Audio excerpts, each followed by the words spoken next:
정보와 이슈를 알기 쉽게 풀어드립니다. 대한민국 경제 고수와 함께 투자의 맥을 짚는 KBS 1라디오 경제쇼. 진행의 성기영 아나운서입니다. 어제 OECD가 그 경제 전망을 발표했습니다. 우리나라의 경우 올해 한국의 경제 성장률 그 전망치를 4개월 전보다 0.1%포인트 낮춰 잡았는데요. 또 3개월 앞으로 다가온 2025년 경제 전망은 어떤지 살펴보는 시간 마련합니다.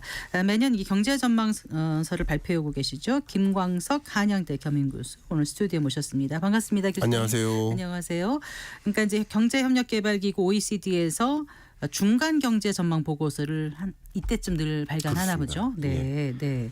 그런데 저도 이제 이거를 봤어요. 네.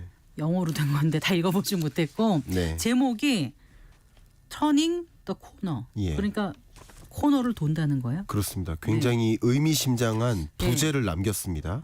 이 부제가 주는 의미가 굉장히 커요. 네. 한 가지는 이 사이클을 타는데 코너를 도는 구간에서 보통 사고가 많이 일어나죠.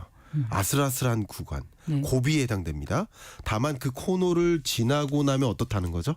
이제 전속력으로 달릴 수 있는 구간이에요. 네. 직선 구간은 좀 쉽죠. 그렇습니다. 네. 그래서 지금 코너 상황에 덜고 있는 구간이니까 아슬아슬하고 고민해야 될 것들이 굉장히 많은데 네. 이걸 잘 이겨만 내면 이제 직선 도로가 온다. 그래서 지금 현재 두 가지 중의적인 표현, 리스크도 있지만 네. 이것만 잘 돌면 기회가 많다. 네. 이런 의미를 좀 포함하고 있습니다. 그래서 전체적으로 이제 그 서머리 나온 거를 좀 요약을 해주신다면은요. 네. 그러니까 한국 경제 성장률과 또 세계 경제 성장률과 이렇게 몇 가지를 쭉 좀 정리를 해주시고 넘어가 볼까요? 네, 일단은 가장 큰 그림에서 말씀드리면 네. 세계 경제 성장률은 올해 경제를 예. 그래도 1%포인트 올려잡았습니다. 네. 그러니까 많은 분들이 요즘 미국 경기 침체 오는 거 아니야? 뭐 엔캐리 청산 때문에 주가 대대적으로 조정되는 거 아니야? 예, 과잉 공포감을 좀 갖고 계신 경향도 일부 있습니다만 그럼에도 불구하고 세계 경제 성장률을 네. 종전 전망치 3.1%에서 네. 예, 3.1에서 3.2%로 올려잡을 만큼 네. 종전에 5월에 봤었던 것보다 네. 최근 약 3개월 정도 이후 지난 지금의 생각보다 세계 경제가 빠르게 성장하고 있다. 그런 반면에 네. 물가 전망이 또 중요하거든요. 네. 그러니까 물가 상승률 전망치는 오히려 하향 조정합니다. 이 얘기는 뭐냐면 네. 물가가 빨리 잡히니까 네. 생각보다 많은 나라들이 금리 인하를 단행하고 그게 경제의 부담을 덜어주다 보니까 네. 세계 경제가 그래도 성장세가 좀 나타나고 있다라고 진단하는 모습입니다. 네. 우리나라 경제 성장률에 대해서는 그러면은 네. 그 0.1%포인트 낮춰 잡았더라고요. 그렇습니다. 네. 그 부분은 좀 아쉬운 대목인데요. 세계 경제를 올해를 올려잡는 과정에서 한국 경제는 오히려 올해 경제 성장률 전망치를 낮춰 잡았습니다. 그래서 올해 2.5%로 전망했는데 종전에 5월에 전망했을 때는 2.6%였거든요. 네. 이렇게 낮춰 잡는 것처럼 한국 경제의 몇몇 약한 고리들이 좀 남아 있기 때문에 예를 들면 수출 중심으로 우리 24년 경제가 회복되고 있지만 수출을 제외한 나머지 내수 경제는 뚜렷한 회복이 없습니다. 지금 네. 내수 침체에 해당됩니다. 네. 그런 부분에서 수출 경기마저 좀 정점을 찍고 꺾이면 그러면 우리의 경기 회복도 더 둔화될 수 있다라는 우려감을 반영한 전망치라고 볼 수 있겠습니다. 네. 그럼 OECD는 매년 2번 경제 전망을 크게 내고 네. 그 사이에 또 2번 중간 경제 전망을 내고 그렇게 하나요? 그렇습니다. 두 번의 풀 페이퍼를 내고 예. 이렇게 수정 조정한 네. 최근 3개월이나 4개월 정도 지난 경과를 보고 네. 실적치를 좀 넣은 다음에 전망치를 네. 수정하는 예. 그런 방식이라고 볼 수 있겠습니다. 그래서 올해는 이제 이렇게 되는데 내년도에 대한 것도 담겨 있지 않습니까? 그렇습니다. 그것도 좀 소개해 주세요. 자, 내년 경제도 사실은 저는 제 25년 경제전망서에서도 그런 말씀을 드렸지만 이게 마치 항복점과 같다라고 표현했어요. 네. 이 부분 잠깐 설명드릴까요? 네. 이 항복점이라는 표현이 우리 원래 항복한다. 아닙니다. 물리학에서 가져온 용어예요. 네, 굉장히 네. 어려운 용어인데요. 네. 지금 갖고 계신 볼펜 있잖아요. 네. 볼펜을 이렇게 힘을 주면 어떻게 됩니까? 이게 구부러지겠죠. 제가 힘이 약해서 예. 근데 힘을 빼면 다시 제자리로 네. 돌아가잖아요. 그러니까 물리학에서 탄성 한계를 넘어섰을 때 그럼 이게 힘을 더 많이 주면 네. 부러져서 원래를 못 돌아가는 못 돌아가죠. 그거를 항복 그 포인트라고 지점을 하더라고요. 항복점이라고 하거든요. 네. 그걸 활용한 건데요. 그러니까 경제학에서도 쓰나요? 아닙니다. 교수님 제가- 처음이신 것 같아요. 그래서 제가 찾아봤거든요. 아, 제가 그러셨군요. 물리를 뭐 잘 알겠습니까? 예, 했더니 맞습니다. 항복점이 그런 의미가 있는데 그런 의미가 예, 있습니다. 인용을 해서 마치 쓰셨더라고요. 예. 뭐 그런 것처럼 2020년부터 24년 동안 네. 한 5년 동안 팬데믹, 러우 전쟁, 뭐 그밖에 뭐 대대적인 고물가, 초인플레이션, 또 그걸 잡기 위한 고금리, 네. 긴축 정책 이런 것들이 다 우당탕탕 적용될 만큼 네. 항복점에 이르는 만큼의 힘이 작용됐기 때문에 코로나19 이전 수준의 세계 경제 성장률이 3.7%였거든요. 네. 매년 세계 GDP가 3.7%씩 증가하고 있었어요. 네. 그런데 이 이제는 힘이 작용한 이후 세계 경제는 아예 3.2나 3.1% 수준으로 저성장이 고착화되고 있는 거예요.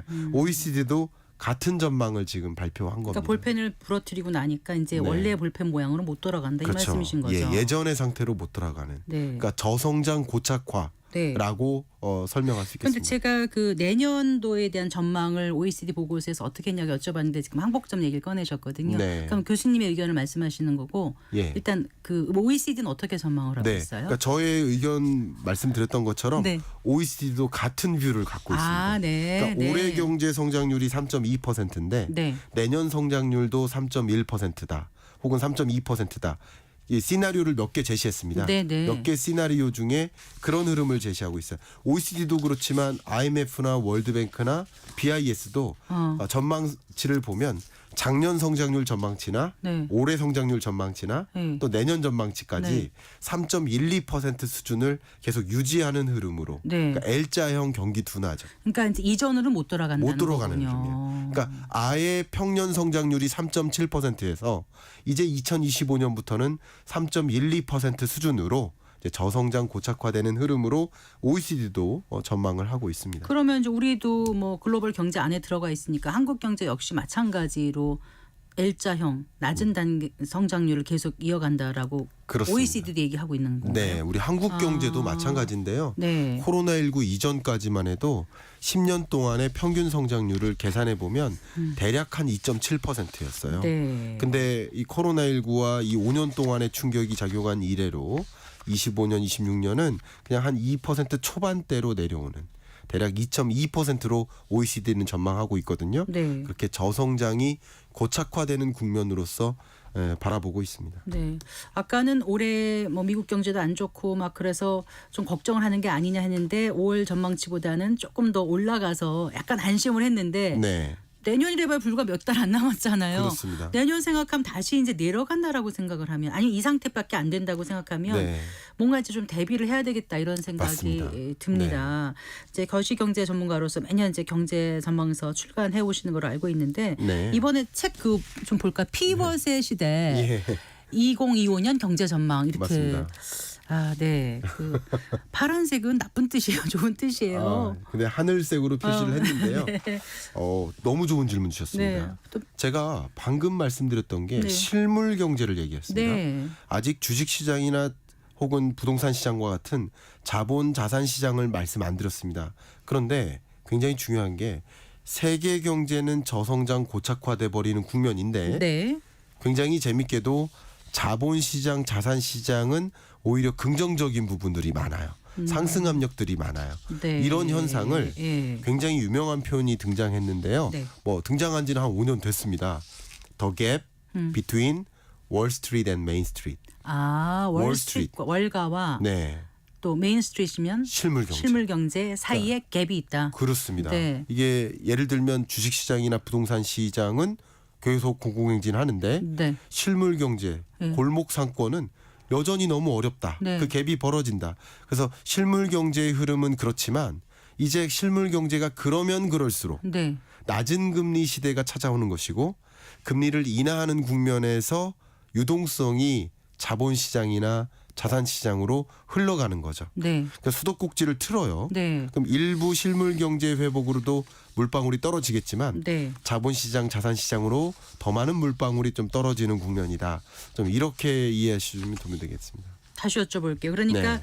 지금 금리 정책이 중요하다고 이제 제가 이해를 했거든요. 네. 근데 피벗의 시대라고 책에 쓰셨잖아요. 그렇습니다. 피벗이라는 게 원래 이제 확 전환되는 걸 피벗이라고 맞습니다. 하잖아요. 운동선수들 막 가다가 한번 확 돌 때 이게 원래 네. 피벗인데 거기서 유래됐다고 들었거든요. 그렇습니다. 예, 근데 그럼 통화 정책이라는 어떤 정책의 전환이 있으면 네. 그 정책의 전환은 일단 금리 상승에서 이제 인하로 돌아서는 걸 말씀하신 그렇습니다. 거였죠. 예. 그게 어떻게 이어진다고요? 조금 네. 더 설명해 주시나요? 일단 네. 미국이 뭐 얼마 전에 네. 빅컷의 금리 인하를 하지 않았습니까?